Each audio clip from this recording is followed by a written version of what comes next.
Attack है वो जारी है। अब ये तस्वीर सीरिया पर आईडीएफ के अटैक की सामने आई है। अब ऐसे में सवाल ये भी उठता है क्योंकि इजराइल के प्रधानमंत्री बेंजामिन नेतन्याहू ने यह स्पष्ट कर दिया है कि जो सफुद्दीन है वो मारा गया है, यानी नसरल्लाह का जो उत्तराधिकारी थे वो मारा गया।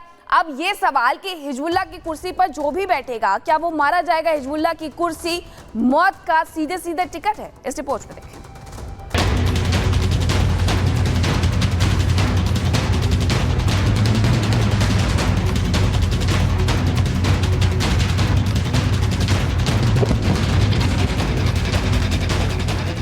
लेबनान में इजराइल ने हमले और प्रचंड कर दिए हैं।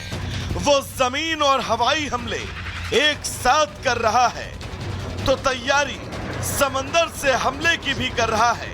आईडीएफ लेबनान के दक्षिण तटीय इलाके से ऑपरेशन शुरू करने वाला है। इजराइल और लेबनान के आतंकी संगठन हिजबुल्लाह के बीच लड़ाई अब बढ़ती जा रही है। इस बीच इजरायली पीएम बेंजामिन नेतन्याहू ने एक बड़ा बयान दिया और कहा है कि हिजबुल्लाह चीफ की कुर्सी नहीं बल्कि मौत का टिकट है। नेतन्याहू का सीधा संदेश हिजबुल्लाह के उन नेताओं को था जो चीफ की कुर्सी पर बैठना चाहते हैं। हमने हिजबुल्लाह की ताकत को कम कर दिया है। हमने हजारों आतंकियों को मार गिराया, जिनमें खुद नसरल्लाह, उसका उत्तराधिकारी और उत्तराधिकारी का विकल्प भी शामिल है। नेतन्याहू की तरफ से लेबनान के लोगों के नाम जारी संदेश में ये दावा किया गया कि हिजबुल्लाह इस समय बीते कई सालों की तुलना में सबसे कमजोर है। उन्होंने वहां के लोगों से खुद को हिजबुल्लाह से आजाद करने के लिए कहा। नेतन्याहू ऐसा दावा क्यों और कैसे कर रहे हैं उसे भी समझाते हैं। दरअसल इजराइल ने हिजबुल्लाह चीफ नसरल्लाह को मार गिराया। नसरल्लाह की मौत के बाद उत्तराधिकारी भिड़े। आईडीएफ ने हाशिम सैफुद्दीन को भी मार गिराया।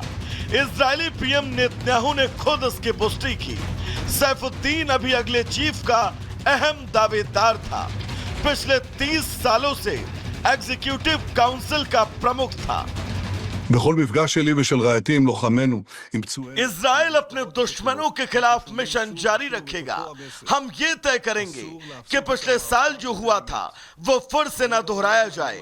जब तक दुश्मन हमारे देश की शांति के लिए खतरा बने रहेंगे तब तक ये जंग जारी रहेगी और जब तक हमारे बंधक गाजा में हैं हम लड़ते रहेंगे। אזרחינו לא שבו לבתיהם בבטחה, נוסיף להילחם।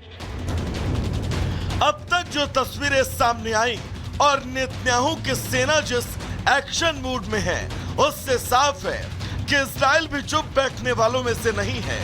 इजराइल ईरान से बदला लेने की कसम खा चुका है और वो पीछे नहीं हटेगा। यानी हिजबुल्लाह के साथ ही इजरायली विरोधियों को भी इसकी कीमत चुकानी पड़ेगी। Bureau report, Republic Bharat. देखिए, चीफ की कुर्सी मौत का टिकट है और निशाने पर हिजबुल्लाह के अहम ठिकाने लगातार इजराइल डिफेंस फोर्सेस अटैक कर रही है। इसकी जानकारी हम आपको देते हैं कि किस तरह से हमले किए जा रहे हैं। हमले में अब तक 2119 लोगों की जान जा चुकी है। घायल लोगों का आंकड़ा भी आपको बताएंगे कितने लोग घायल हो गए हैं। आईडीएफ के हमले में अब तक 10,000 से ज्यादा लोग घायल हो गए हैं। 24 घंटे में इजरायली हमलों में 36 की मौत और 185 पिछले 24 घंटे का आंकड़ा है। और देखिए, अभी तक 10 लाख से ज्यादा लोग जो है वो विस्थापित हुए हैं। ये लेबनान का दावा है। कितने लोगों को विस्थापित करना पड़ा। बहुत सारे लोग जिनका घर वहां पर है घरों को छोड़कर जा रहे हैं। लेबनान में जो आम लोग हैं वो भी परेशान, कई बार आम लोगों की भी जान चली जाती है। लेकिन इजराइल डिफेंस फोर्सेस की तरफ से जो आतंकी ठिकाने उन पर निशाना बनाया जा रहा है और आतंकियों को तबाह किया जा रहा है। और बात करेंगे, आईडीएफ ने उस सुरंग का पता लगा लिया है जो कि हिजबुल्लाह ने बनाई थी, वो भी इजरायली इलाके में। और 10 मीटर लंबी इस सुरंग का कोई भी एग्जिट पॉइंट हालांकि इजराइल में नहीं खुलता है, लेकिन अब इसे पूरी तरीके से तबाह करने का जो प्लान है वो आईडीएफ ने तैयार कर लिया है।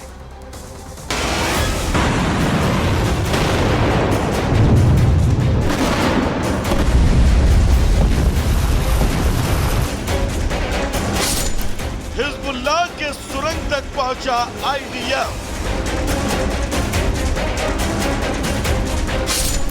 इजराइल पर थी बड़े अटैक की तैयारी।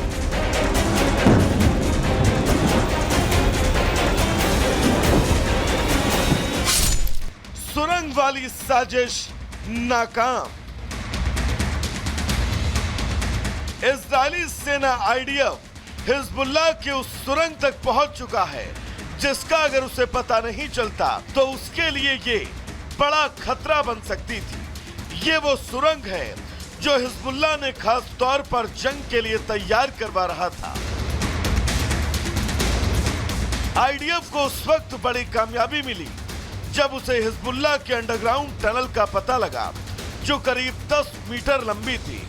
हिजबुल्लाह का इस टनल पर पूरा ऑपरेशन कंट्रोल था। इस टनल का इजरायली इलाके में एग्जिट पॉइंट नहीं है। इजराइल का दावा है कि हिजबुल्लाह सुरंग के जरिए घुसपैठ की तैयारी कर रहा था। सुरंग में हथियारों का जखीरा भी मिला है जिसमें टैंक रोधी मिसाइलें भी शामिल थी। 1 साल से ज्यादा का वक्त बीत चुका है जब इजराइल की तरफ से हिजबुल्लाह पर अटैक जारी है। जमीन से लेकर आसमानी हमले तक किए जा रहे हैं। अब हिजबुल्लाह चीफ से लेकर उत्तराधिकारी भी ढेर हो चुका है, लेकिन न इजरायली हमले थम रहे हैं और न ही हिजबुल्लाही धमकी रुक रही है।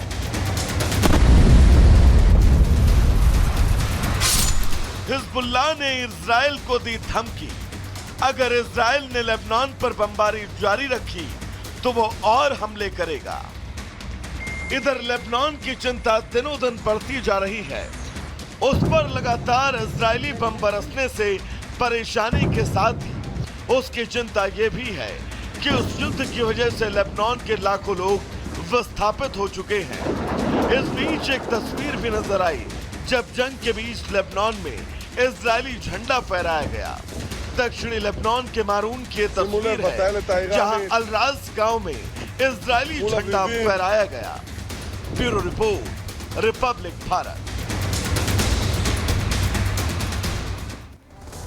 और देखिए, दुनिया पर जब जब संकट मंडराया तो प्रधानमंत्री नरेंद्र मोदी की मदद मांग रहे थे लोग।